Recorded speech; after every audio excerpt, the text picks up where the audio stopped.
அதாவது தளபதி விஜய்க்கு சிறப்பான ஒரு பொருத்தமான ஜோடி யார் அப்படின்னா எல்லாரும் சிம்ரனை சொல்லுவாங்க 90s கிட்ஸ்லாம்.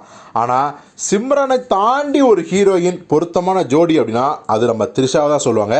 இப்போ பாருங்கள், 2 பேரும் சேர்ந்து பல படங்களில் இணைஞ்சிட்டாங்க.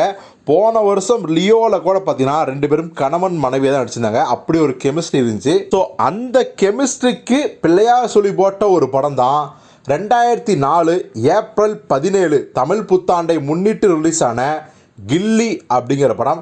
தரணி இயக்கத்தில் விஜய்கள் நடித்த முதல் படம், விஜயும் த்ரிஷாவும் ஜோடி சேர்ந்து நடித்த முதல் படம் அப்படிங்கிற பல சிறப்புகளை அந்த படம் பெற்றது. அந்த படம் அடைந்த வசூலை பற்றி நான் சொல்லி உங்களுக்கு தெரிய வேண்டியதில்லை.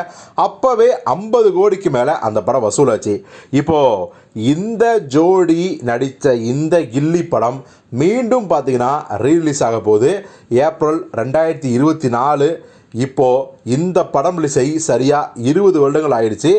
ஏப்ரல் 17 ரிலீஸ் ஆன இந்த படத்தை 20 வருடம் கழித்து இதே ஏப்ரல் 17 ரிலீஸ் பண்ணலாம் அப்படின்னு பார்த்தா எலெக்ஷன் வரப்போகுது ஏப்ரல் 19. அதனாலேயே பார்த்தீங்கன்னா எலெக்ஷனுக்கு அடுத்த நாள் ஏப்ரல் 20 இந்த படத்தை ரிலீஸ் பண்ணலாம் அப்படின்னு முடிவு பண்ணி ரசிகர்கள் முதற்கொண்டு எல்லாரும் அந்த கோலாகல கொண்டாட்டத்துக்கு உற்சாகத்துக்கு தயாராக ஆரம்பிச்சிட்டாங்க.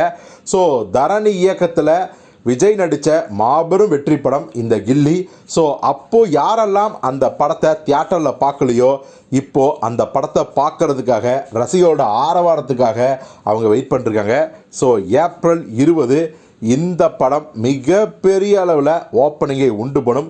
மீண்டும் இந்த கில்லி படம் வசூலில் ஒரு பெரிய சாதனை பண்ணும் அப்படிங்கிறத நம்ம உறுதியாக சொல்லலாம்.